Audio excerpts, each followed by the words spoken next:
My name is Janessa Dunn, Director of Admissions. I had the wonderful opportunity to connect with many of you over the last several months, even maybe a little bit longer than that throughout your application cycle. And I am just beyond excited to introduce you to some new faces, faces that you'll be able to see across our campus as you are supporting your student transitioning to campus this fall. Before we begin our introductions, I just want to share with you that we will be utilizing the Q&A feature. So at the bottom of your tablet or your screen, wherever you're using, please feel free to share your questions. We will be monitoring that live Q&A, and we have fantastic admission staff members in the background who will be able to support, as well as our panelists who may be able to support with some of your tailored questions as well. It's also important to know that this session is going to be recorded. So if you do need to step away, or if you want to rewatch some of these conversations, please know that this will be distributed to you within the next couple of business days via email. It will also be available in your students' portal, which is the portal through which they access their admissions decision. Also, you'll find several other recorded sessions that we'll reference this evening, particularly as it relates to the London first year experience or course registration and so many other areas as well. So I wanted to ensure that you all are prepared. But I'm going to be honest with you, I am not going to be talking a ton this evening.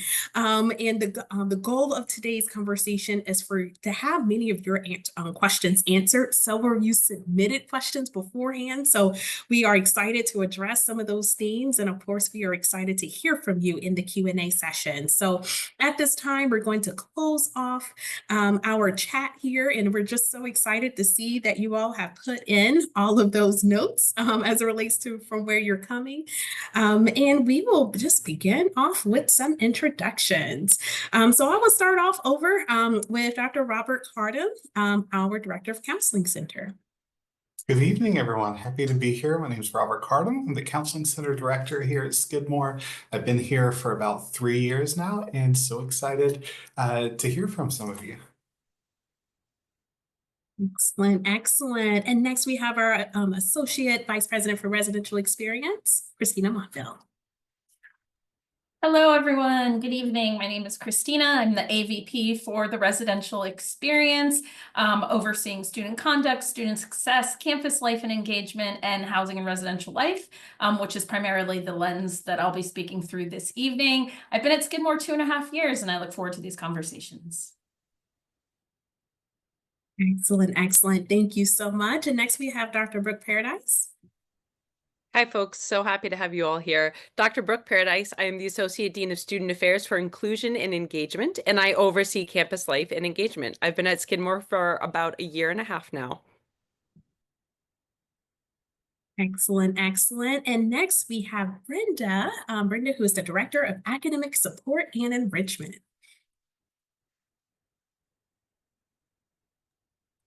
Hi, everyone. So happy to be here.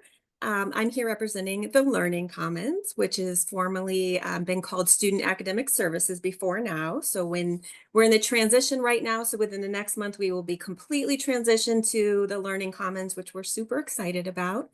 And I'll share a little bit more about our office later, but we sort of have an umbrella that covers accessibility services, academic support, and international student and scholar services. Thank you. And next up, we have fabulous Lynn. Hello, everyone. I'm Len O'Connell. I use they, she pronouns. I'm a current, very recent junior at Skidmore College. I'm majoring in sociology, minoring in business, and honors forum. And yeah, I'm from San Diego, California. Wonderful. I know we have some Californians represented today. Welcome. Thank you so much for that, Lynn. And last but certainly not least, Zach. Hi, everyone. My name is Zachary Van Galder, and I'm the Associate Director of Inclusive Career Exploration in the Career Development Center. And I've been at Skidmore for 8 years now. Wonderful, wonderful. Well, as you all can hear and tell, as it relates to the different areas of interest and engagement amongst our panelists today, we're going to be covering quite a bit of information. So for those of you who are just joining us, we wanted to signpost just once again to utilize that Q&A feature, and we will be able to engage with you all more deeply. But as we continue and to really just start off our conversation today, I do want to share with you that course registration is probably going to be one of the most impending pieces, really thinking about the fall. And several of you did submit questions as it relates to course registration. I will share with you on next Wednesday, May 28th, our fabulous colleague, Ryan Holmesy, and team will be hosting another webinar specifically for course registration. So we want you to continue to check your emails. We encourage your student to check their emails as it relates to that selection process, and particularly as it relates to summer academic advising. We know that AP tests are taking place right now. We know New York State Regents, for those of you who are getting prepared for those are active currently as well. And we know that those questions will be coming. So we just want you all to be mindful of that. That is upcoming. But another area that was that many of you asked questions about, and that were signposted in even some of our on-campus programs, was the pre-orientation opportunities, which is probably one of the most exciting introductions into the Skidmore experience. And so, Dr. Brooke, do you mind sharing a little bit more about pre-orientation and what to expect? I would be happy to. So I'll first just give an overview. Scholarships are actually open right now, and it's based on rolling admissions until we run out of funds and whatever that looks like. Registration actually opens up on June 2nd and runs through July 15th. Really important that we get in that July 15th deadline because the programs, they just fly right off the internet. There's such a high level of interest, and each of the programs, it has a cap because it has guides and we've booked ahead of time. So it's really important that you get in there and you book really quickly if you want something. Now, one of the direct questions was, where the heck are these camps? So I've taken 2 notes for you all just so you can sort of get a grasp of where it is. So if we look at Saratoga and Skidmore, we're going to jump right back on the highway and go about 50 to 60 minutes north in the Adirondacks. That's where Sky Farm Camp Retreat is. And that's also where Fowler's is. So these are 2 camps that normally house residential like folks over the summer. So it can be, folks are staying there. There's cabins, there's tenting sites, things of that nature. So someone wanted to know where those camps were. So it's about 50 to 60 minutes off campus. We have our peer leaders, and we're also working on getting a nurse and a mental health care professional to stay overnight there. So that wraps up that part. The next question talked a little bit about, there was a timing question that I actually answered in the Q&A session. When do we move in and how long do we have to sort of move in before we have to go to our programs? So folks that are doing off-campus programs or off-campus prios, they come in first from like 8:30 to 10 and they're moving in. And then from that time on, from about 10 to 12, they get time to check into their rooms and do all of that. And then at 12:30, the program actually starts. And that's when we then say goodbye to our family members and you begin your adventure. I'm going to switch back over to the next screen to answer. I believe I've got one more question. Yes. So what type of pre-orientation programs are offered? There's actually 2 kinds. One is on campus, and then one is the off-campus experience, SCOOP. So SCOOP really has to deal a lot with nature, bonding, exploring the Capital District, things of that nature. On campus, we have things such as yoga and meditation, art and the experience of understanding yourself through design. So there's a whole bunch of options that are all listed on the website, and I'll actually, in our chat, drop the PREO website just so you can peruse. It has lots of really helpful information and everything is listed. Oh, I think Janessa did it for me. I appreciate you so much. So it's there. The website is great. And if you have any questions, please don't hesitate to reach out. Wonderful. Thank you, Dr. Brooke, which is an amazing overview. And I'm glad that you signposted the scholarships that are available to students as it relates to those pre-orientation programs. And so thank you so much for that. And of course, as it relates to the transition too, we have a few parents and guardians here and community advocates who are supporting students who will be enrolling in our London First Year Experience program.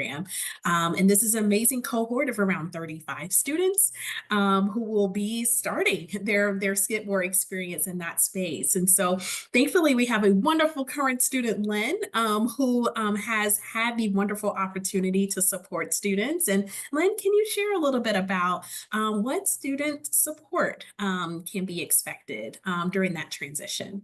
Yeah, of course. So, the support really starts out, from my experience, it's kind of just like integrated fully into the program at every step.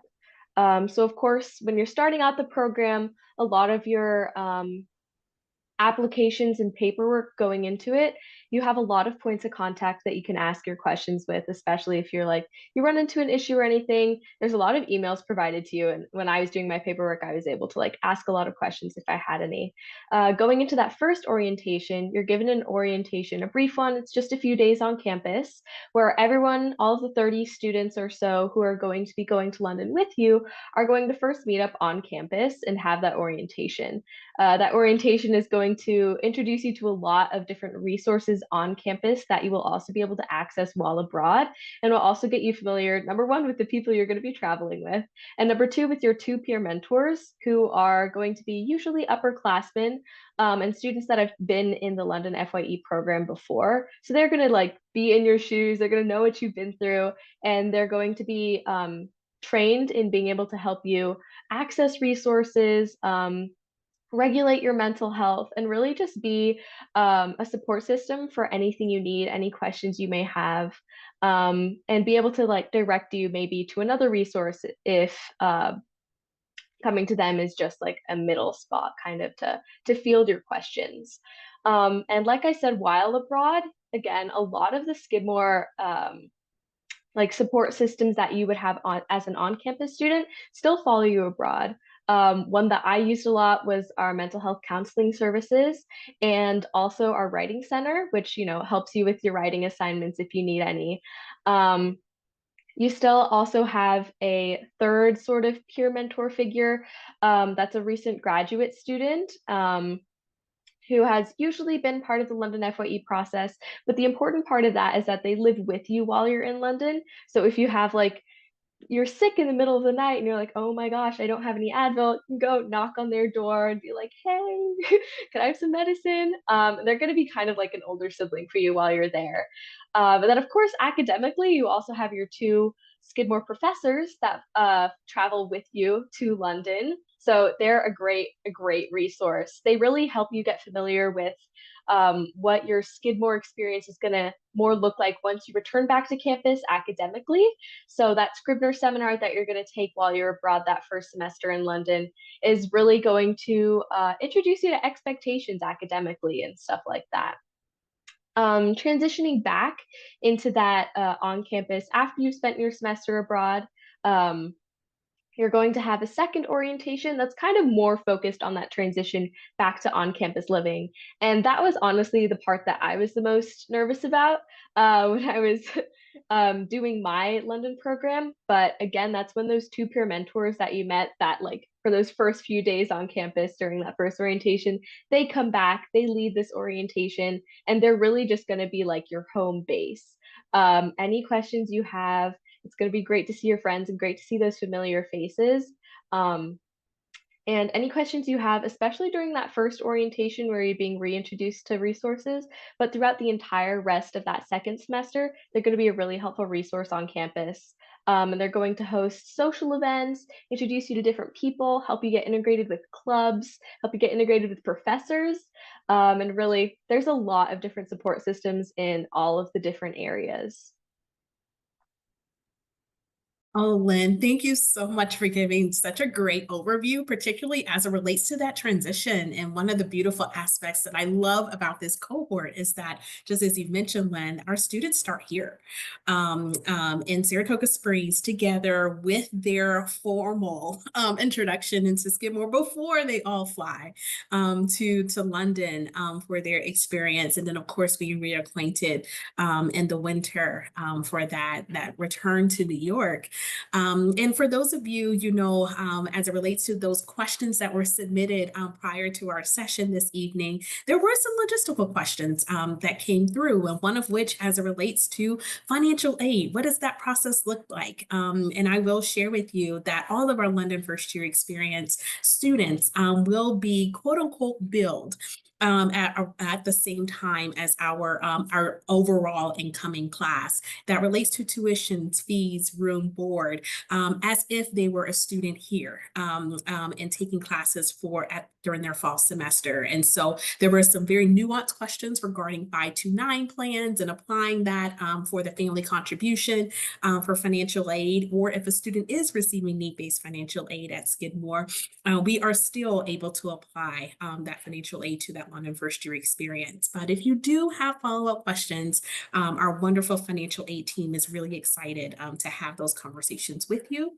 I also want to share with you, some of you may have connected with Kendra Nelson, our wonderful campus partner who will be overseeing this group and has done so for a number of years. And she is an incredible resource for our London cohort. And also in your students portal, there is a recorded webinar specifically with London, as well as our current peer mentors for that program as well for additional information.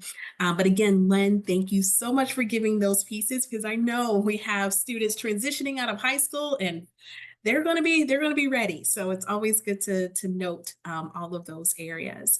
And of course, speaking of transitions, we are thinking about our students' approach to health and wellness, everything from the logistics of moving out of state for some students to knowing what services and supports are here. And so I would love to lean on our wonderful director of the Counseling Center, Robert Cardin, to share a little bit about what mental health resources are available here at Skidmore, including individual counseling, group sessions, etc.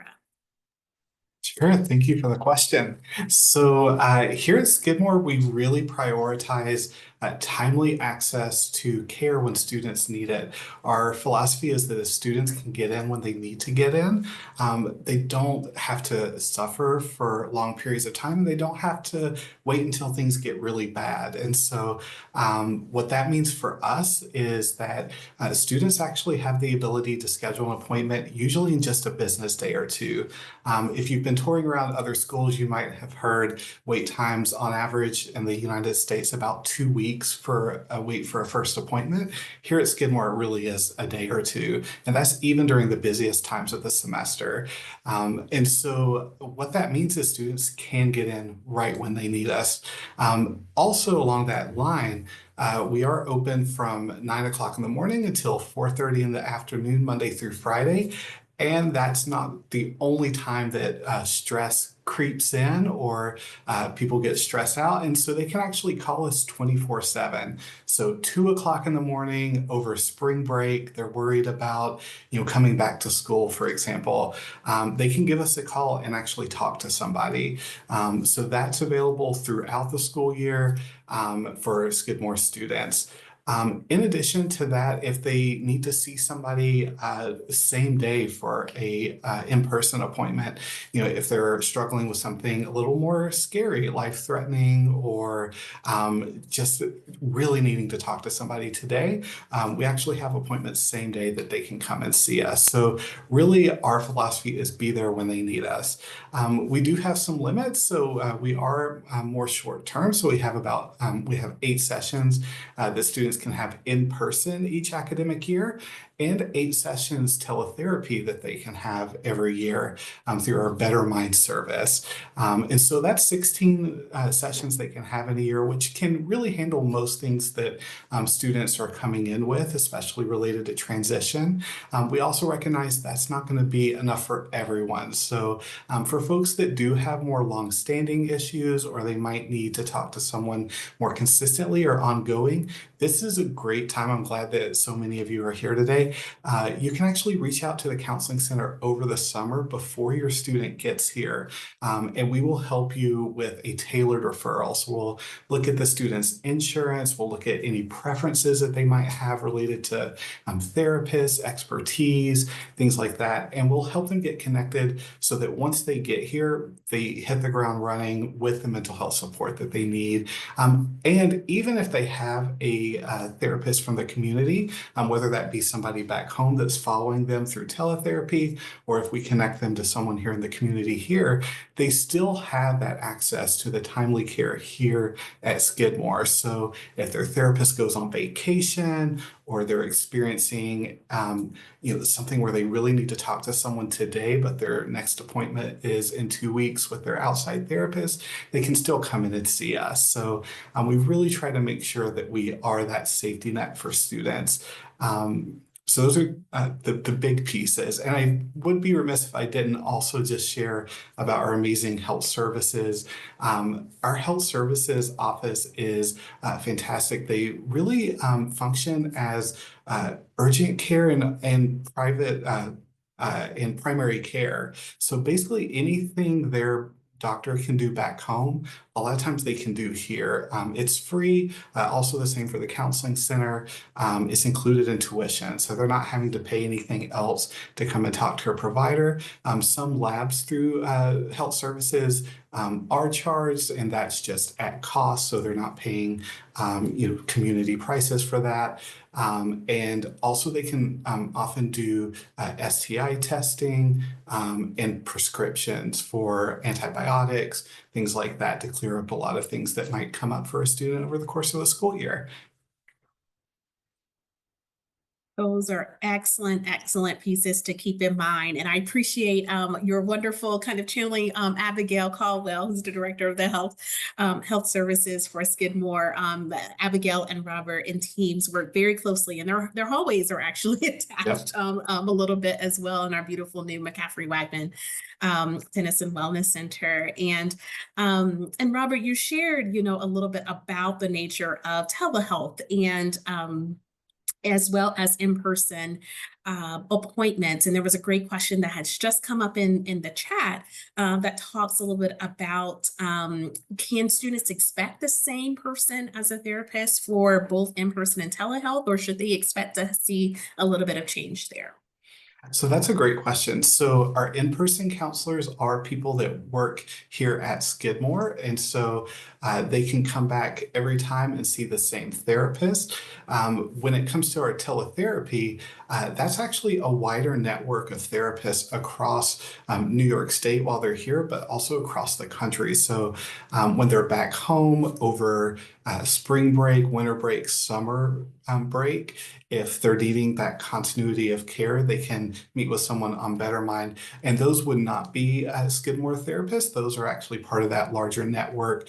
And some of the benefits of that is if you really are looking for someone who speaks a specific language, for example, there are therapists on Better Mind that speak Mandarin, speak Spanish, French, so many languages. If there's language that's not spoken, they actually have a interpretation tool in their teletherapy platform, and so there'll be subtitles that pop up.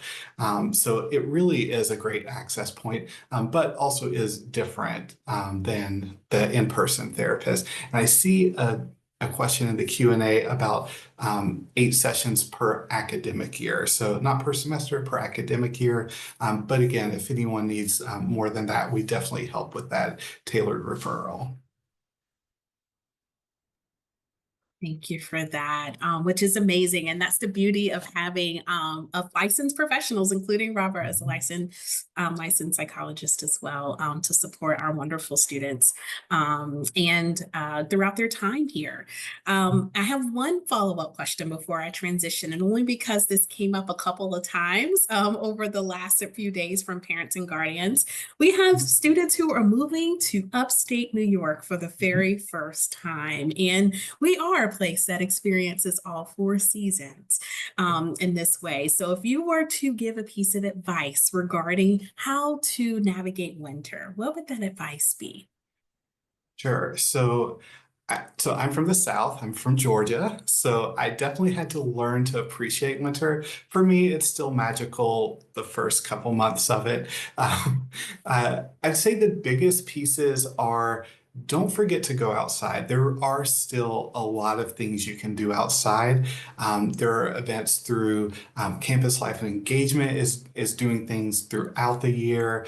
Student organizations are doing things throughout the year, student government.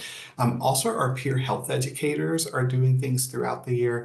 And there are even snowshoe rentals, different gear that you can rent out to help enjoy time outside. So yeah, it's cold, but if you put on enough layers, you can still get outside. And then I think the other piece is when we're inside for the winter, or sometimes when we do spend more time inside, that doesn't mean it has to be time by ourselves. It can be cozy time with friends, right? Like just huddling up in small circles in the res halls. I know they're working on some affinity spaces and some gathering spaces. And so there are places that in common rooms, don't forget about those. Don't forget about the study rooms in the library. Don't forget about Case Center, which is always a hub of activity, the Wyckoff Center. Yeah, I think the biggest thing is during winter, self-care is even more important, and it may not look like summer. It might feel more cozy and restorative, or having those deeper relationships with friends rather than maybe the more lighthearted experience of throwing frisbees in the summer, right? It's just a different feeling, but doesn't mean that you can't invest in relationships and well-being. Excellent advice. Thank you. And as a fellow Georgian, Alabamian, Tennessean, and North Carolinian, I will share with you all of those tips are incredibly useful and helpful. And just as Robert has shared, there's also this blissfulness. I like to romanticize winter as much as I can. It's gorgeous here in upstate New York in many ways. And we also recognize that every individual navigates those seasons differently. So thank you for those really helpful tips and knowing that we're here to support our students during that transition as well. So as we navigate through, not only health and wellness, and I did add a link here in the chat for you all for student health insurance for key considerations to determine if your insurance will be able to align in the waiver process that is associated with it. We also know that students will be transitioning to a residential experience. They're going to be making their home away from home. And one of those bigger pieces during the summer is thinking about assignments. And so, Christina, can you share a little bit about how first-year students are assigned rooms, and do they have the ability to select special interest communities? Yeah, thank you so much, Janessa. So the way that students, first-year students are assigned to residential spaces is based on the first-year housing questionnaire. So there's important dates to be mindful of so that folks complete that on time. So it will open on Monday, June 2nd. So that's coming up in just a couple short weeks here. Once it opens, what I would like to stress or impress upon folks is the importance of having the student fill out the questionnaire as honestly as they possibly can. They're going to be asked questions about their sleep schedule and tidiness and how they feel about having guests in the space. And are they willing to live with an ESA? Are they wanting to bring an ESA, emotional support animal, pardon me. Those answers are so important because it's a matching system that is done by a computer, not by hand. And so it's kind of similar to a dating website, if you will. And we pair folks up based on compatibility. And, you know, folks are assigned as incoming first-year students a double or a triple. One deadline I want to put out to folks and stress the importance of, and Brenda's probably going to also echo that deadline too, is June 20th. June 20th is the day that housing questionnaire is due. And that is a Friday. So Friday, June 20th. That is also the deadline if folks are submitting a form for housing accommodations. That's also the deadline to ensure that we can best meet those accommodations. We do accept applications and documentation for accommodations on a rolling basis, but that deadline is super important for best consideration for the best possible match with accommodations. So that information is collected by June 20th. The form will close. What next deadline is super important to be mindful of is the deadline of July 14th, because that is when health services over in Robert's area, health services requires that you submit your health forms to the college, and those health forms are necessary for you to see your assignment and see your roommates. And so I know that that's really important to folks because they like to reach out to roommates just as soon as those matches are known. So please make sure that you are mindful of that, pardon me, July 14th health form deadline. So submitting those forms, those get processed, and then the big release date. The big release day is July 21st, and that's when your assignment and your roommates' names will be visible in your housing portal. And so folks will be able to log in on that day and see who they've been assigned to live with. Spaces in special interest communities, Janessa mentioned that. That's a great question. We do reserve spaces for first-year students in every single one of our special interest communities. So when you are filling out that questionnaire, there's going to be an option for you to express interest in those communities and why you might be interested in said communities, and kind of rank them in terms of like what you're most interested in. And you can select interest in more than one. Some of our special interest communities include the global floor, PRISM, the multicultural floor. We have a quiet floor, a women's floor, a substance-free floor. So there's communities for all types of folks, and folks might, like I said, be interested in more than one, and that's okay. You know, make that interest known. Those spaces will be also in doubles and triples, just like the other students in first-year spaces, and they will be in the same residence halls and among your upper class peers, usually sophomores in the residence halls. So there's no advantage or disadvantage per se to expressing interest in a special interest community, but if that's something that you're interested in, I highly suggest that you explore that. And Janessa, thank you, posted the link to the special interest community descriptions over in the webinar chat, so I encourage you to check that out. The second question that I was asked was related to some move-in day details. The move-in days, of course, depend on if you're going to participate in PREO or not. Dr. Paradise mentioned what the PREO experience looks like. That move-in day is August 28th, which is a Thursday.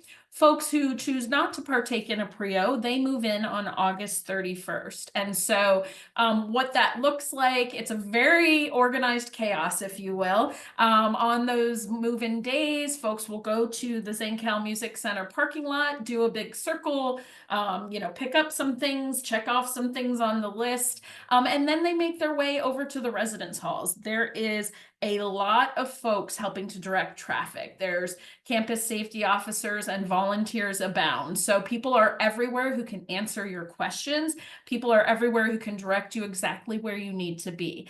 There's going to be very specific drop-off zones depending on the residence hall that you're assigned. And so you'll be directed to those drop-off zones where you can then unload directly adjacent to the building. We'll have volunteers there called Helping Hooves that are students who are stationed to help meet and greet you and help you unload your car. The RAs, resident assistants, are usually either outside or inside, hanging out on the floor, waiting to meet and greet and say hello to all of their residents. So there's lots of folks, both Skidmore staff members and student leaders and student volunteers who are excited to welcome you on that day. And then Brooke alluded to, it is a specific slot. We encourage you to be very mindful of that slot and try to come at the beginning of the slot if you are able, because we want to make sure people have as much time as possible before they then need to report to other things. So again, if they're going to an off-campus pre-O, they leave at 12:30 that day. If they're doing an on-campus pre-O, they convene at 1. And if it's they're coming on Sunday, I think the first major orientation thing starts at 1:30. So you can see it's kind of a tight turnaround, and folks have to squeeze lunch in there, which is super important. So yeah, it's organized, it's chaotic, but it runs like a well-oiled machine, and so we're excited to have you on campus. Wonderful, wonderful. And Christina, thank you for giving us the kind of the rundown, what to expect during move-in day, but also the nature, and I will emphasize this one more time, for students to be honest in their questionnaires. In that space, we had a really great question in the Q&A, and hopefully we'll have the opportunity to wrap back, that asked, based on your experience at Skidmore, what are the top factors that determine roommate success and joy? And we know that ebbs and flows, but honesty is one of them. But do you have any additional tips there, Christina?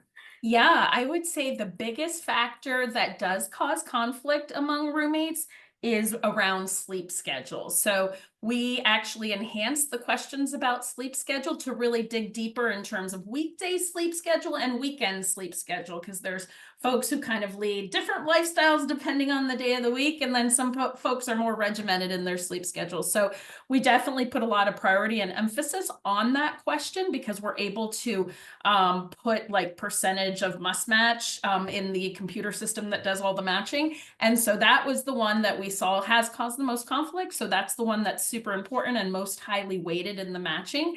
And so that's the one, if you're going to be honest about anything, please make sure you are honest about sleep schedules. That's great, great advice.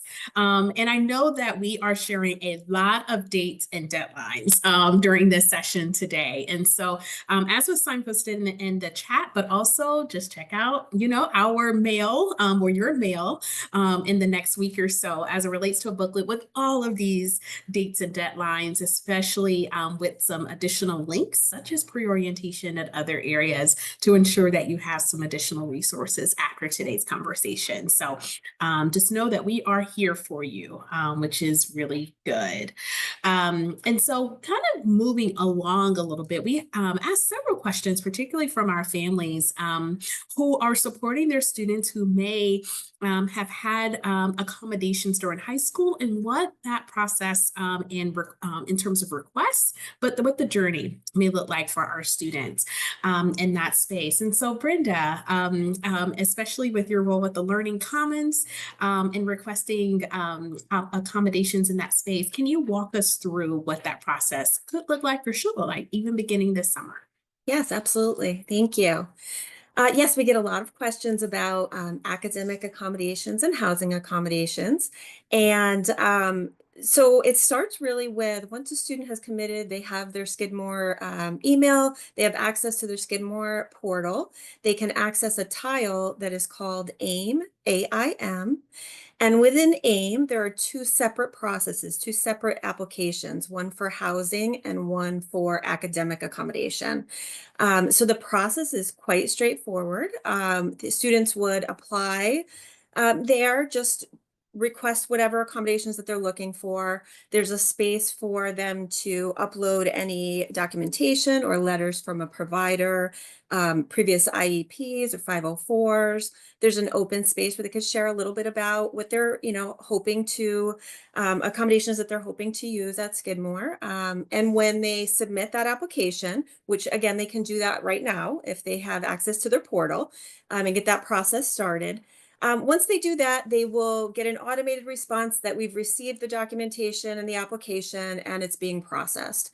And so once that's reviewed, Meg Hagener, so our Director of Accessibility Services, Meg Hagener, or our Assistant Director of Access Services, Alicia Sullivan, will be in touch with the student to sort of review their accommodations, prepare them for the fall. They offer several workshops where they work with students on how to use their accommodations.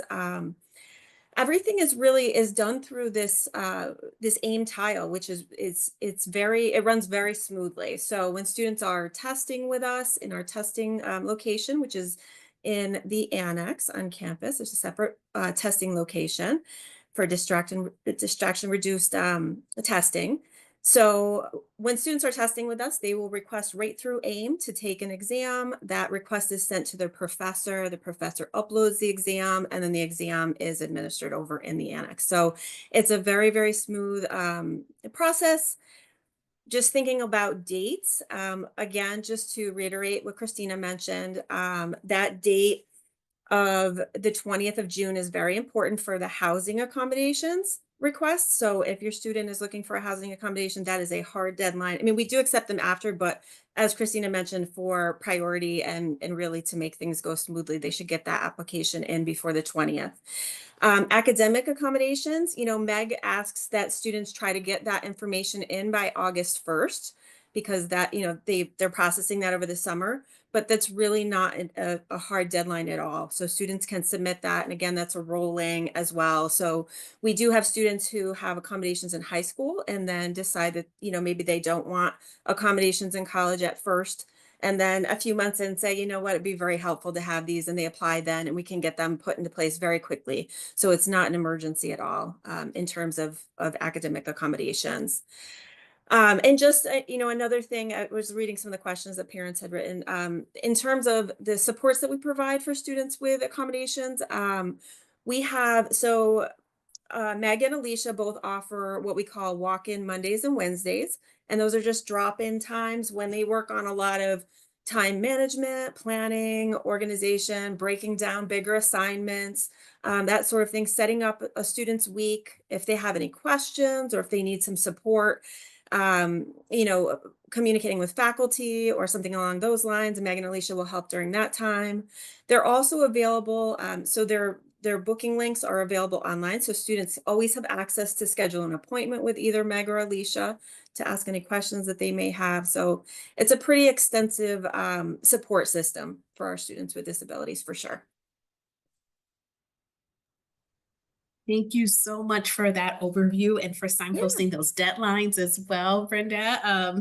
Particularly for housing, academic, but honestly, some really great support and resources to support our students with disabilities. And there's a fantastic FAQ that is on our website that will be linked here in the chat as well, as it relates to common questions that we oftentimes receive. We also recognize that, that several questions may be more nuanced in that space. And so just as Brenda mentioned, please know that you're welcome to connect with our wonderful colleague, Meg, and team to ensure that we're able to support. I know that several of you, particularly parents and maybe even students, may have had the opportunity to connect with Meg in person or over email or over the phone throughout this transition too.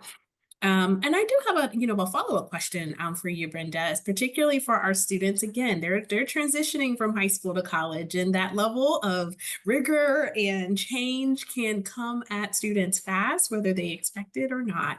And so can you talk just briefly about questions that students could maybe consider as they're thinking about course registration, but just access to tutoring services if they need them? Yes. So in terms of tutoring, we have a very extensive academic support array of academic support, I should say, at Skidmore. So we have what we call the peer academic coaching program. So the students know of that as PAC.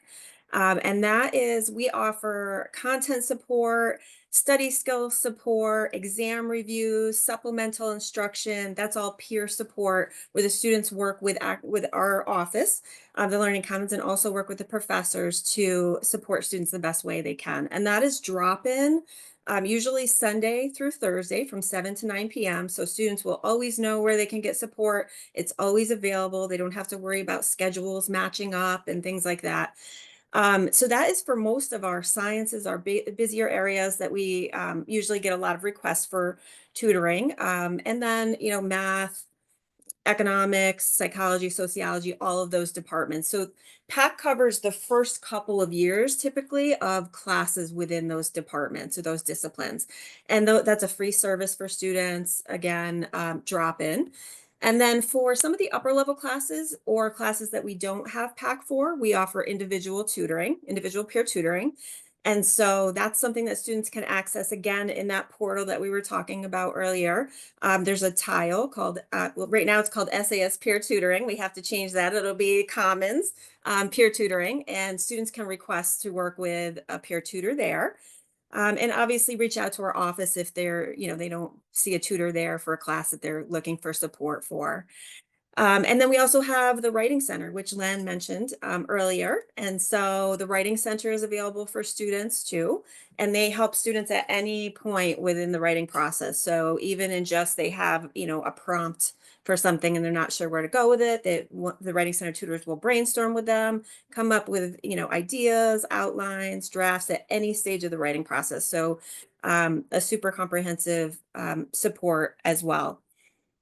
Yeah, and just our office, I will just mention, we have at Skidmore, we have what we call an early alert um, process. And so if there's an issue with a class, a student is struggling, or a professor thinks that maybe they could benefit from some support from our office, they will submit an academic alert to us. We get that, the student gets a copy of it, and then we typically will reach out and say, hey, do you want to come in and, let's talk about the supports that are available for you on campus.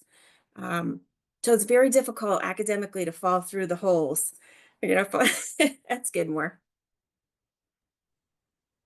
And I think that's a really great testament to the incredible team, and honestly, the Learning Commons really encompassing that holistic approach to a student's academic journey and adjacent journeys as well. And so thank you for that, and as well as giving us a little bit of a taste what those drop-in hours look like for our students as well. And of course, this is not the last time you all are going to hear some of this information, and we will ensure that all of our students are prepared with knowing what these support systems look like. Now, of course, some of our parents and guardians here may be thinking already, how early is my student able to engage with the Career Development Center? Yes, we are excited for their transition to Skidmore, to move in, to get ready, to be supported. But also, how's my student going to be supported after during their time and also beyond Skidmore? So Zach, can you share a piece of advice that you would give to parents, particularly parents, guardians, community advocates who are supporting their students at the end of their senior year or gap year, and how they should connect with your office this fall or even summer? Yeah, of course. Thanks, Janessa. So, a motto in our office is to connect early and often. So, it is never too early to connect to the Career Development Center. A lot of students think, they can put it off to junior and senior year, but really, a great time to come is those first few weeks as a first year student, just to kind of establish a rapport and relationship with one of the career advisors in our office. And that way we can help guide you and help do some career exploration with you through the first year, and kind of guide you for the next couple of years that you're going to be there, so you can have a really strong compelling story that you're crafting through your experience here at Skidmore. So we really want you to come in as a first year student, specifically especially if you're interested in some of what we call competitive industries, such as business and management, consulting, finance. Those are industries that recruit really early. So you do kind of have to be, on top of that really early on as a first year student. So we really do encourage students to come see us. We have different appointment types that students can select. So one of those is career exploration. We can do career assessments with first year students, try to give them some guidance on some other things that they can explore. And we can also talk about other involved involvement on campus in regards to like clubs and orgs that they can be joining to kind of test out different things that they might be of interest and how that kind of informs their approach in choosing a career after Skidmore. But yeah, it's never too early as a first year student to come see us. We're also just really fun people. So if you want to come and just talk to us and use us as a sounding board, we're more than happy to kind of help help you navigate the process as a first year student and what's going on with you on campus. I love that, Zach. And of course, one of the most exciting kind of first introductions or big introductions into the Career Development Center is Career Jam. Yes. That takes place in the fall. And so can you share a little bit about that? And even for, eventually some parents may want to be engaged in that as well, and what that process could look like. Yeah, of course. Career Jam is our biggest event of the year. It's very exciting. So it's an event where we have parents, alums, different employers who come through. They all have different tables. It happens on the second floor of the dining hall, and they all are kind of there as mentors. It's really more of like a networking exploratory event. So it's very low stakes. Students can come for the full event. They can come just for 20 minutes, 30 minutes, talk to whoever they want. But yeah, we have parents, alums who are representing all different kinds of industries. So it's really a very like career exploratory driven event that students can just come to kind of hear what people do in their roles within different industries. It's an event that we have annually, and we usually get about 300 to 400 students that come through this event. So it's a huge event for us. It's our biggest event of the year. We're always very excited for it, and I think students are always excited for it as well. We always do free headshots, which is always nice for the LinkedIn profile. And that is just, one way to get involved as a parent. And, there's always other opportunities you can get involved. We always are doing alum panels too, which includes parents as part of that. And we also have a winter job shadow program specifically designed for sophomores, and then also the Zen mentoring program that is designed for juniors. And we are always looking for parent volunteers for those programs as well. Thank you so much for that plug, Zach. And I know it feels so far off, but it will come pretty quickly for some of our students as well. And I know that there are also questions regarding, what to expect in terms of homecoming and family weekend as well. And so I'm just going to drop in a link in the chat for you all, for those of you who are planners in that space as well. I know last year it overlapped a little bit with Career Jam, if I'm not mistaken. I don't know if that will be the case this year, but it'll be around the same time for those of you who want to think about what that looks like. But my dear goodness, we've covered a ton of questions, and I see my wonderful colleagues and our wonderful colleagues here in the Q&A responding to individual questions as well. But I do know that we have some that we would love to ask live, those that we did not address at this point. And so this question may go to Lynn first. Now, Lynn, I know you're sociology and business and honors forum. And from your perspective, I know you're not representing IT, but, if you could give advice about what type of computer students should have in technology, what would that be? I honestly feel like it kind of depends what you're expecting to do with your classes, and maybe what your particular study style is. I, for one, really like to write down my notes by hand instead of typing them. So for me, buying a computer for college, I was specifically looking for touchscreen type stuff so that I could draw my notes, like write them out by hand. It helps me remember better. So stuff like that could go into your decision process. If not, just something like small-ish laptop size you could carry around to class is also great. But also if that's not as much for you and you prefer to take notes on paper, a lot of times professors can prefer students using paper for notes. But of course, professors are flexible. But yeah, paper is also totally fine for note taking and doing assignments and stuff. And if a computer isn't something that you can get or isn't something that you have, whether it breaks or you just don't have one, we also do have a laptop loaning system with our library that you can check out a laptop for about 2 weeks at a time, I believe. So that's another great resource if either you come to school, maybe you don't have a laptop yet or yours is broken, you could also totally access that. So yeah, I feel like it kind of depends on the student and your personal study preferences. Great advice. I love the advice about the touchscreen, Lynn. That makes a lot of sense, particularly for those who learn best and with that mode, which is wonderful. So there are some additional questions, and I just giving a huge shout out to all of our parents, guardians, community advocates here. Y'all are on it with these wonderful questions coming through in many different ways. There have been some pieces as it relates to housing, and a follow-up question here.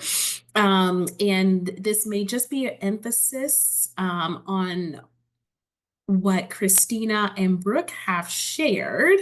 But when exactly do students find out about their roommates? Is it at the same time as their housing assignment is released? And are there opportunities to connect? Or what is the most popular mode? Yeah, so they'll find out who their roommate or roommates are in the portal the same day that they find out the room that they are assigned to. And generally, they reach out pretty quickly and connect in all the ways that they would typically engage with their peers on social media. So they might connect on the gram, or they might, I'm not even sure what students use these days, but I'm sure they connect in all the ways, and definitely talk about things that they want to bring to the room, things that they might want to share, so as not having double of something in a room that's not that big to begin with. So yeah, they make those connections pretty much as soon as they know who their roommates are. Yes, I love to hear that. I'm curious to know from your perspective, Lynn, how did you connect with your roommates? And I know it was a little bit different with London, but I'm curious. Yeah, so kind of like what you mentioned, we first connected on Instagram. We kind of stalked each other a little bit and then eventually reached out over text through like we swapped phone numbers over our Skidmore email. So it was a whole situation. Um, and our situation was a little bit different that first semester, but once we were moving into our dorm on campus, we had a lot of back and forth about like, okay, are you bringing the fan? Should I bring the fan? Okay, we'll meet up and then buy the fan while we're there at Target with your mom's car. So like a lot of it was just like negotiating. And of course we do have a lot of those like bigger like Walmarts, Targets. I think we have like a Home Goods or something really close by, like a 10-15 minute drive. And I believe Wilton. So a lot of those things, if you don't want to ship them, you don't want to stuff them in a suitcase, you can of course buy them in Saratoga. And sometimes roommates go and shop together, which is a fun little bonding experience. Oh, yes, we know when not to go to the stores as locals because it's so exciting to see so many wonderful students. And we know that we have multiple cohorts who are making their way to Skidmore, our wonderful opportunity program. We have our students coming a little bit early for pre-orientation. We have our international students who will be joining us for orientation a little bit early. Our student athletes, particularly if you are associated with the fall sport, it will vary depending on your sport and that space as well. And so being able to connect intentionally, just as Lynn mentioned, is important. Instagram handles, TikTok handles, they are always exchanged amongst our students. And so we want you all to engage, as you best see fit as well. But let me tell you, you all have been super wonderful in terms of all of your questions, as well as our fabulous campus partners regarding their opportunities to ensure that you are equipped with information that you need to move forward. We know that more questions will be coming along. And so again, this session is recorded. And I will just signpost once again, you all should be expecting a physical booklet in the mail in the upcoming weeks regarding these dates and deadlines and next steps for the class of 2029. It is also, of course, linked here in the chat for you all as a digital version too. And of course, any follow-up questions at all, we are here to support. And so please feel free to check your emails in a couple of days for some follow-up resources. I want to give a huge round of applause from my Zoom screen to my fabulous campus partners here for your sharing your wealth of knowledge. And of course, our fabulous current student, Lynn, who has their own wonderful wealth of knowledge as well. We hope that you all enjoy your evening, morning, or afternoon, wherever you are in the world and wherever you are in the world. And we look forward to welcoming you very soon. I hope you all take really good care.